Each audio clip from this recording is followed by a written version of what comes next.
A man once told me that the mind is not a single house, but a city of 7 districts, each with its own weather, its own laws, its own way of eroding the traveler who lingers too long. He spoke as though he had wandered every alley, tasted every water fountain, and learned which doors opened onto daylight and which opened onto the abyss. I did not believe him at first. Cities are made of stone and brick. I said, the mind is made of thought. He answered that thought, like stone, can be carved by repetition until it forgets its original shape.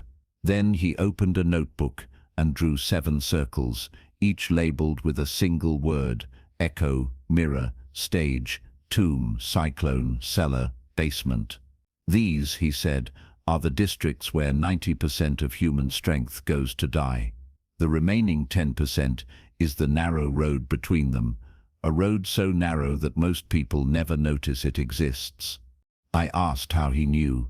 He told me about a patient he had walked with through each district, a man who had arrived complaining not of illness but of absence, an absence of will, of memory, of the simple pleasure of being alive. The man carried no visible wounds, yet his eyes had the dull sheen of windows that have not been opened in years. The healer, my informant, did not offer medicine or advice. Instead, he offered a map, not a map of streets, but of atmospheres. The patient studied the 7 circles and recognized them instantly, the way a dreamer recognizes the geography of a recurring nightmare. Then they began to walk. The first district, Echo, is a district of perfect acoustics. Every thought you release returns to you magnified, polished and harmonized until it sounds like revelation. The patient had spent years in clubs where every opinion he voiced was applauded, every fear he confessed was shared, every certainty he declared was confirmed. The walls were lined with mirrors, but the mirrors only reflected his own face, slightly improved, slightly heroic.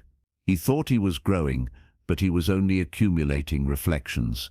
The healer noticed the symptom in small details, the way the patient flinched when someone disagreed, the way he repeated other people's sentences as though they were his own.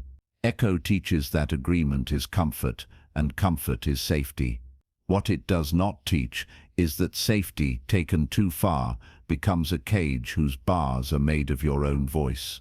To leave Echo, the healer prescribed silence. Not the absence of sound, but the absence of affirmation. The patient was instructed to spend 1 hour each day in a room where no one agreed with him, where no one even spoke. At first the silence felt like starvation. Then it began to taste like space. He discovered that thoughts, when deprived of applause, become lighter. They no longer needed to be defended because they no longer belonged to anyone else. After a month, he returned to the clubs and found them unbearably loud. The applause sounded like chains. He left quietly, and no one noticed he was gone. The second district, Mirror, is a district of perpetual measurement. Every street corner displays a billboard comparing your achievements to someone else's. The patient had lived here for decades, waking each morning to scroll through catalogues of other people's triumphs. Each promotion he received felt like a defeat because someone else had received too. Each compliment he earned felt like a reminder that he had not yet earned the ultimate compliment.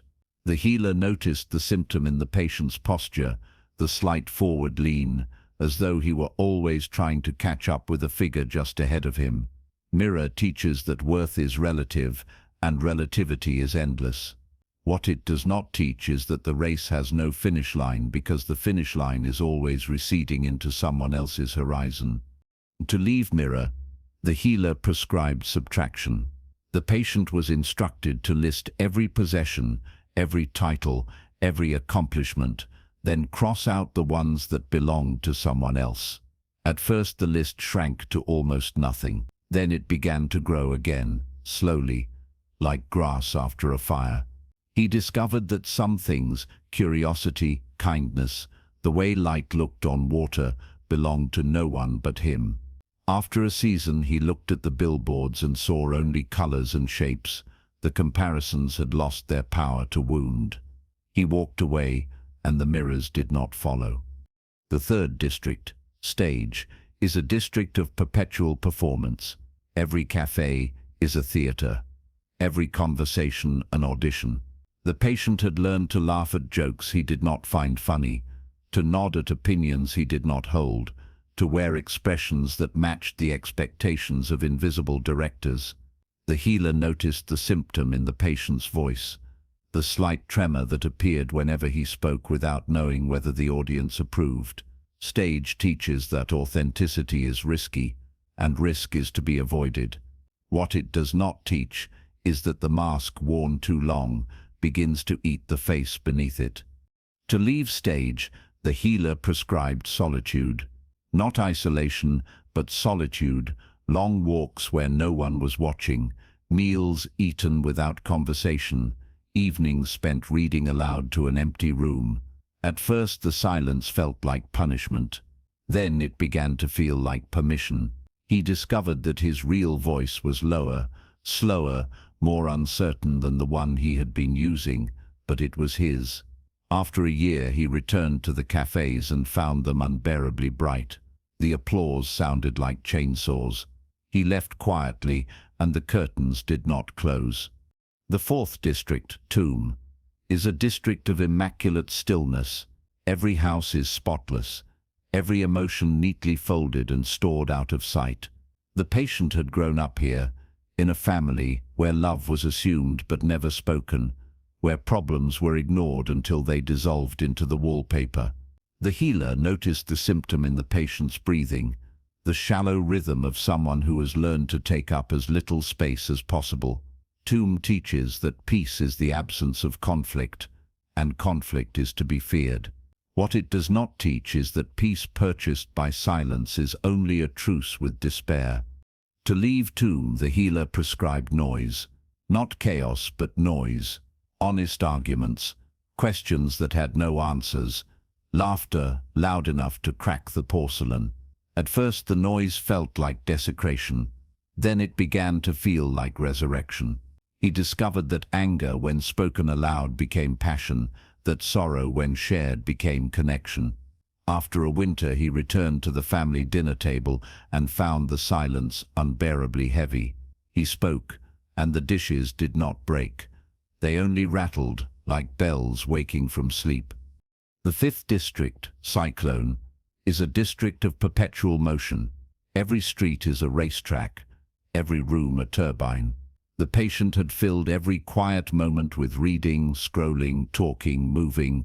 The healer noticed the symptom in the patient's hands, the constant fidgeting, as though they were trying to outrun something that lived in the bloodstream. Cyclone teaches that stillness is emptiness, and emptiness is to be feared. What it does not teach is that motion, without direction, is only a faster way to get lost. To leave cyclone, the healer prescribed stillness. Not paralysis, but stillness. 10 minutes each day of sitting without purpose, walking without destination, breathing without agenda. At first the stillness felt like suffocation. Then it began to feel like depth. He discovered that thoughts, when allowed to settle, became clearer, that feelings, when allowed to surface, became navigable. After a summer, he returned to the racetrack and found it unbearably shrill. The engine sounded like screams. He walked away, and the wind did not follow. The sixth district, cellar, is a district of systematic self-erasure. Every choice is made according to someone else's map. Every desire postponed until it is convenient for someone else. The patient had lived here so long that he no longer recognized his own hunger, his own fatigue, his own longing. The healer noticed the symptom in the patient's eyes, the blankness of someone who has forgotten the color of his own irises. Cellar teaches that accommodation is virtue, and virtue is safety. What it does not teach is that safety purchased at the price of self becomes a prison whose walls are made of absence. To leave cellar, the healer prescribed appetite, not gluttony, but appetite. Small meals chosen for flavor, walks taken for curiosity, conversations initiated for pleasure. At first the appetite felt like selfishness. Then it began to feel like direction. He discovered that preference when honored became compass, that desire when followed became path. After a spring he returned to the cellar and found it unbearably dark. The absence tasted like ash. He walked away and the locks did not close. The 7th district, basement, is a district of locked doors. Behind each door lies a memory too painful to examine, a feeling too shameful to name, a part of the self too raw to expose. The patient had built the doors carefully over years until the basement was a labyrinth of sealed chambers. The healer noticed the symptom in the patient's dreams, the recurring corridors that ended in walls, the figures that approached but never arrived. Basement teaches that darkness is safety, and safety is forgetting. What it does not teach is that darkness, when inhabited too long, begins to grow eyes. To leave basement, the healer prescribed keys, not skeleton keys, but personal ones, journals, conversations, rituals that opened one door at a time. At first, the rooms behind the doors were unbearably bright. Then they began to feel like home. He discovered that shame, when faced, became story, that pain, when witnessed, became wisdom. After a decade, he returned to the basement and found it unbearably empty. The doors stood open, and the light streamed in like morning. He walked away, and the darkness did not follow.